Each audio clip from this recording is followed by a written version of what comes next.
tubahaye ikaze bakunzi ba Diamond TV nk'ibisanzwe twababwiye ko mu biganiro tujya dukora umunsi ku munsi tujya twakira impano zitandukanye cyangwa tugasura abantu batandukanye bitewe n'aho bakorera cyangwa akazi bakoramo nk'uko mubireba kuri kamera zacu uyu munsi twicaranye na sekirite bimeze bite?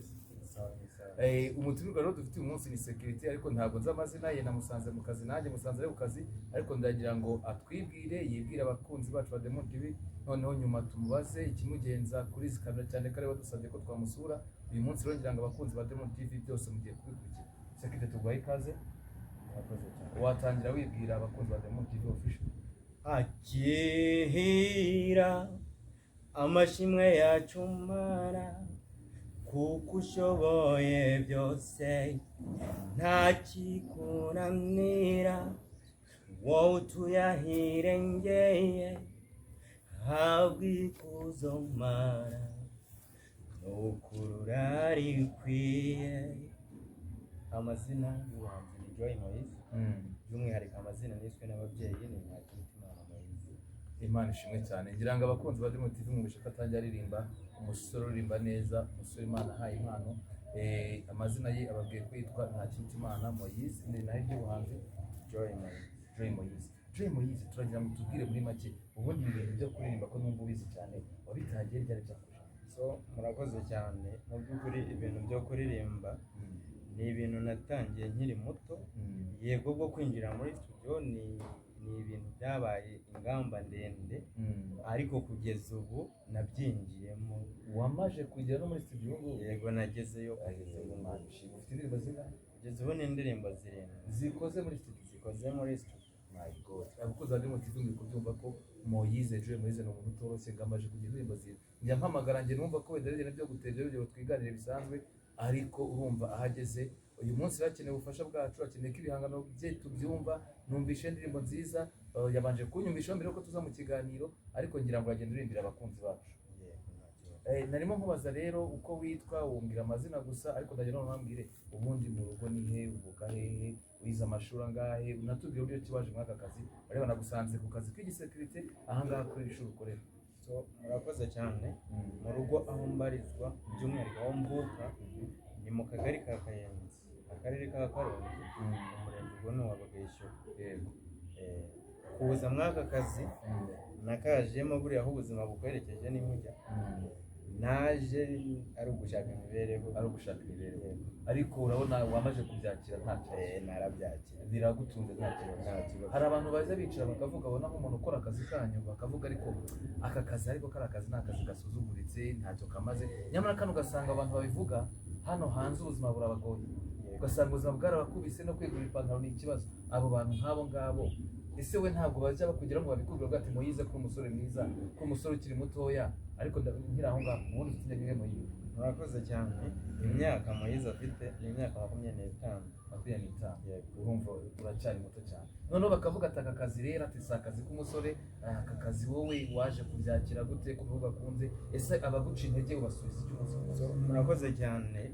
Buriya akazi ni agatunze umuntu, ntabwo wasuzugura akazi kuko uba utazi icyo kazabyara, kandi urucantege ntirwabura, ariko bitewe n'icyo mba ngamije sinakwita kuko kameze. Icya mbere ni uko hari income yinjira muri njyewe. Icyangombwa ni ikivamo. Twese niko tumeze. Njya mbwira abantu ngo tukiri hano kuri iyi si ntabwo wabona ibintu biguhagije. Buriya n'abakire ba mbere ku isi batashaka. Niyo mpamvu rero Moise ngiye ku ruhande rwanjye ndavuga ngo courage. Akazi mukora turakazi, ni akazi kavunanye, ni akazi gasaba kwihangana, ni akazi karinze ibintu byinshi bya benshi, bikaba bifite umutekano. Ndetse ngiye mba numva ko ubundi mwakanahembwa amafaranga menshi, ariko bigenda biza hamwe no gusenga bigenda biza. Mwumvisha indirimbo zaba ari iz'Imana, ushobora kuba umukristo cyane. Ndagerageza. Uragerageza n'aka kazi ukabifata. Usengera muri itorero? Kugeza ubu ndi umudivantiste w'umunsi wa karindwi. Yego. Ubu se ejo wajya wizihiza isabato? Bikomeye cyane. Hajya baravuga ni ukwizihiza isabato? Hari igihe nyine umuntu amwe ngo isabato nziza ngiye bikananyobera. Icyo gihe uhita usubiza kuri twese, kandi by'umwihariko umunsi w'umunezero. Imana ishimwe. Noneho Moise rero wambwiye ko ufite indirimbo 7 nizo numvise. Indirimbo 7 wakoze muri studio, ariko ndagira ngo nibura ugerageze kubwira abakunzi ba Diamond TV official amazina yazo. So murakoze cyane. Indirimbo ya mbere nahereyeho yitwa Shikama. Indirimbo ya kabiri yitwa Uwiteka. Indirimbo ya gatatu yitwa Hariho Imana. Indirimbo ya kane yitwa Amashimwe. Indirimbo ya gatanu yitwa Impuhwe. Iya gatandatu yitwa Amababa. Iya nyuma ariyo ya karindwi yitwa Kuba Ngufite. Ariko se kurumva izo ndirimbo zose ari ziganisha nk'aho ari nko ku buzima bwacanze abantu cyangwa bugoye, waba waraciye mu buzima bugoye bityo akaba ariko gutera kuririmba no kwita indirimbo zawe gusa? Birashoboka buriya, ntabwo wavuga ngo kuba waravutse niko wagiye uca mu buzima bwiza. Igihe kirajyaho Imana ikaguha nk'igerageza ukagucamo kandi ukagerageza kubwitwaramo neza. So niyo mpamvu nafashe umwanzuro, birashoboka ko ngiye wenda ntaba naraciye mu buzima bubi, ariko hari ababa barabunyuzemo, by'umwihariko baba baraheranwe n'agahinda ariko badakwiye guheranwa nako. Bagakwiye kumva ko mu ijuru hari Imana. Niyo mpamvu nkora ibihangano byanjye nubwo hari ubuzima bukakaye umuntu aba agenda anyuramo mu buzima bwa buri munsi. Niko gufata umwanzuro wo kwibanda kuri izo nsanganyamatsiko cyane, dore kuko bukeye uko bwije tuba tugomba gushima, ndetse by'umwihariko ntiturangwe no guherana n'abantu. Niko bimeze. Ijambo rikomeye uvuze, dukwiye guheranwa n'ibyahise, dukwiye guheranwa n'ibibazo birimo, mu bigoye, mu byoroshye. Dukwiye kubaho iteka dushima, dufite Imana muri twebwe. Moyize wafashe igitekerezo kizima. Ni abasore bake bangana nawe bafata umwanzuro nk'uyu nguyu ngo reka dukore indirimbo turirimbira Imana. Uzi babona hano hanze aha baririmba ngo za hip hop, baririmba birya bigezweho, ugasanga rwose bahinduye imisatsi. Ese we biriya iyo ubibonye bikubwira iki? Njye nka Moyize nta kintu byampinduraho, kuko umuntu aba ari amahitamo ye. Muri make ntabwo vocation y'umuntu wayimukuramo, ahubwo tuba twagakwiye kugira igihe ibyo dukora tukagira n'impinduka muri twebwe. So abo ngabo uri kumva hari aho baba batambikiye, ariko mu gihe runaka birashoboka ko bahinduka. Ntawe uba abizi, kuko iherezo ry'umuntu ntawe uba arizi, ntawarimenya. by'umwihariko natwe ubwacu twicaye aha ngaha ntawe uzi iherezo rye, ntawe uzi uko ejo bizagenda, no mu kanya ntawe uzi muraza kugenda uko bihagaze. Mbese uyu muziki wawe, indirimbo zirindwi ntabwo ashoye amafaranga menshi? Birashoboka, ariko ukorera Imana ntabwo ibyo yabitekereza. Noneho ndagira mu ndirimbo zawe, ubundi reka maze mubaze ikibazo. Kugira ukoresha social media, iyo mvuga social media urabyumva, WhatsApp, Facebook, Instagram, Twitter n'izindi, urabikoresha? So ndagerageza kuko kugeza ubu ngubu Facebook ndayikoresha cyane mu buzima bwanjye bwa buri munsi, dore ko na YouTube ngerageza kujyaho rimwe na rimwe, na YouTube n'akazi umuntu aba ariho. WhatsApp sometimes ntabwo turayikoresha bitewe n'akazi, kuko ntiwabangikanya akazi no kujya ku mbuga nkoranyambaga. Igihe akanya kabonetse turakora nta kibazo. Ese mwinumvisha uvuga ibintu bya Samutemu, ushobora kuba waranize ubizi amashuri angana? So Moyize yize amashuri 6 abanza ndetse n'ayisumbuye, wongeyeho umwaka umwe w'amashuri y'umwuga. Wize amashuri 6 abanza, ushyira 6 ya segonderi, ubanzaho na rimwe ry'umwuga muri TV. Mu bijyanye n'imyuga wize? Ubwubatsi. Ese uki utahisemo kubaka ukaza gukora aka kazi? Ubwo ngubwo ni ukuvuga ngo aho umuvuno ugannye niwo uhita ujya. Ako kanya ukira wahise ubona umuvuno wegeye kampani ukorera yitwa gute? Nubwo tutabamamariza ntibaduhende, ariko murakoze cyane. Kampani nziza cyane nkorera kandi by'umwihariko nkunda yitwa Quick Start Services. Mu karere ka Karongi. So ikorera mu gihugu hose, ntabwo twavuga ngo ikorera mu gice kimwe, kuko n'ahandi gihari. Ihemba neza neza kembe neza cyane. Ihemba neza cyane. Aka kazi shaka gukorera umuntu ntaguhembe, Moyize, birababaza. Urumva ko biba bigoye. Gukorera umuntu ntaguhembe birababaza, ariko nimba rwose kuko ndabibona umuntu hanezerewe akazi, ntabwo tubona ikiganiro nambaye buryo ntabwo byari gushoboka yaba koko bataguhemba. Abakire bawe rero niba badukurikiye rwose turabashimiye kuri The Moon TV Official. Bakomeze kabisa, bahembe neza Moyize umukozi wanyu, abavuze neza. Namwe rero ntimukamutenguhe, mujye mumuhembera igihe kugira ngo n'uyu murimo w'Imana Moyize akora ukomeze utere imbere. None Moyize, abakunzi bawe n'icyo bababwira? Murakoze cyane. By'umwihariko abakunzi ba Moyize, ikintu cya mbere nababwira ni ukunshyigikira, haba kuri subscribe, akarayika hafi aho ngaho, comment nyinshi zingira inama, zimbwira iki kiri kugenda gutya, kiri kugenda gutya, so ukwiye guhindura, ukwiye gukora iki, nk'ibyo ngibyo. Ndabashishikariza kugira ngo n'ubundi bakomeze bankunde, dore ko by'umwihariko ndi umuhanzi ukizamuka. ndacyari mutoya mu ruhando rwa muzika nubwo natangiye kuririmba kera ariko ndacyari mutoya mu uracyakeneye kuzamuka, uracyakeneye kumenyekana nk'uko Moise bivuga. Rero mu ndirimbo ze zirindwi ndagira ngo izo ndirimbo zirindwi, ariko mbere yuko mbigeraho ibyo ngibyo wari uvuze ngo abantu bakore like, bakore share kuri YouTube channel yawe yitwa iki? Murakoze cyane. YouTube channel yanjye yitwa Joy Moise 2050 official. Joy Moise 2050 official. Ni ukuvuga ngo uwajya aho ngaho kuri YouTube agashyiramo Joy Moise 2050 official, iza ndirimbo zose ziriho yahita zibona. Ntabwo ari zose ziriho, hagiye hariho eshatu na lyrics zazo nizo ziriho. Ntabwo ndakora amashusho neza ngo numve ko nyakoze, ariko ari gutegurwa. Hariho indirimbo uratubwiye ngo ni indirimbo eshatu nizo ziriho, izindi ntabwo urazishyiramo. Ubwo rero abakunda Moise abaza kumva ibihangano bya Moise, ngira ngo mbere yuko dusoza agiye gufata indirimbo imwe turirimbira iyo ashaka mu ndirimbo ze zirindwi. Noneho ubwo nawe nukunda uburyo Moise aririmba, ariko ntabwo wabikunda utabyumvishe, ndagusaba ngo uze kujya kuri YouTube channel ye yavuze Joy Moise 2050 official, wumve indirimbo ziwe urazisanga. Moise, ngira ngo rero dusoza, mbere yuko dusoza ndagira ngo mu ndirimbo zawe wakoze uko ari zirindwi uhitemo indirimbo imwe watura abakunzi bawe muri iki gihe. Murakoze cyane.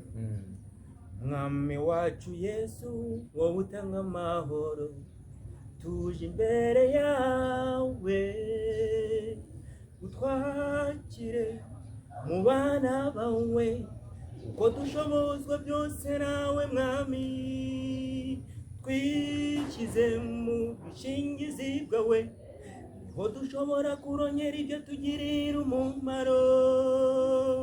Mutanga amahoro, mutanga imigisha, nzira nziza y'agakiza,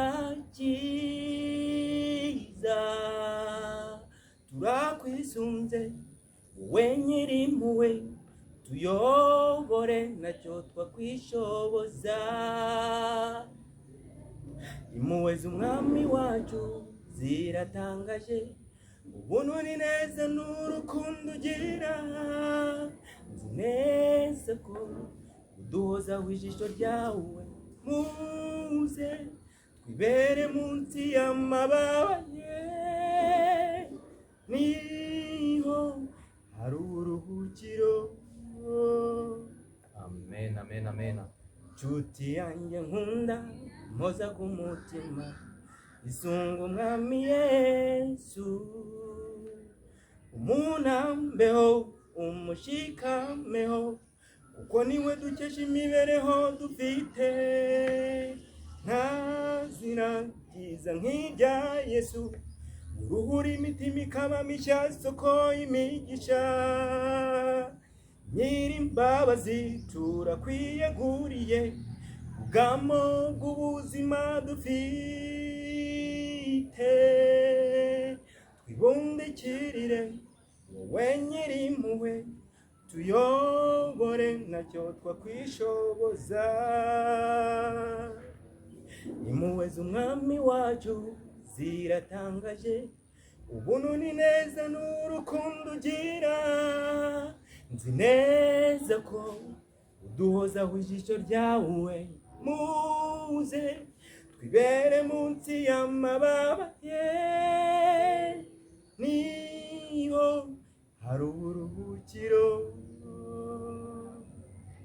Tekereza imyaka yose umaze kuri iyi si, Imana yarakurinze. Abakurutaga nabo warutaga, bamwe muri bo ubu ntibakibukwa. Suko twe dukiranuka, watukiriho n'ubuntu n'impuhwe z'Imana. Nyirimbabazi komeza utuyobore, udushoboze guhora dukora ibyo ushaka, kuko twe kubwacu ntacyo twakwishoboza. Tuyobowe nawe ntituzayoba. Amen, amen, amen. Impuhwe z'umwami wacu ziratangaje, ubuntu ni neza n'urukundo ugira, nzi neza ko uduhozaho ijisho ryawe. Muze twibere munsi y'amababa ye, niho hari uburuhukiro, twitondeshe intambwe zacu aho tujya hose, twiyoboke undi keretse Yesu, we nyirimpuhwe nyirimpuhwe, nasingizwe iteka ryose. Amen. Amen. Moise reka njye guha amashyi kabisa. Turaje ufite impano kandi ihambaye, ufite impano Imana yagushyizemo. Njye nakubwira ngo kuri The Moon TV urisanga umunsi ku munsi, uje kubwira abakunzi bawe rwose urisanga. Impano ufite kandi ntuzigere utuma uyipfusha. Iyi impano Imana yaguhaye ikoreshe, kandi ubutumwa utanga nize ko uzajya kuri benshi, nize ko uzabashaka kugira kuri benshi. Moise rero turagushimiye kuba wemeye ko tuganira tugusanze mu kazi nka The Moon TV official, kabisa ni iby'agaciro. Dusoza rero duseze abakunzi bawe. Murakoze cyane. Wakumva uburyo nishimye, ni ibintu bitangaje cyane, ibintu bitangaje. Gusa nsezera abakunzi banjye, hari indirimbo nshyashya iri gukorwa kugeza ubu ngubu igaragaza ubuzima umuntu aba yaragiye anyuramo bwinshi butandukanye. Gusa sinzi niba byashoboka nkabashyiraho akantu shyiraho gato, nta kibazo wasezera. Wankoreye byinshi bitandukanye Mucunguzi Yesu, sinzahwema kwirata izina ryawe, kuko uri umunyembabazi, warigaragaje waritanze Yesu. Waje muri iyi si yuzuye ibibi gusa, watsinze umwanzi Satani, n'ubu ngubu uracyamutsinda, kandi n'ukuri azahora atsindwa. Ingoma yawe Yesu niyamamare, niyamamare. Amen, amen. Bakunzi ba The Moon TV official, rero aha niho dusoje ikiganiro cyacu, tukibutsa ngo uko usuye iyi channel yacu, uko usuye televiziyo yacu ikorera kuri YouTube, jya ukora subscribe, ukore share. Ibintu nk'ibi Moise afite, impano nk'iyi Moise afite, ureke imenyekane hose. Umusanzu wacu no gufasha Moise kumenyekana, maze kandi ufite icyo afasha Moise yaca kuri The Moon TV, byose birashobora gukomeza kumufasha. Moise urakoze cyane, komeza akazi kawe. Bakoze ba The Moon TV turasezeho. Ciao ciao, nakagaruka. Ciao ciao.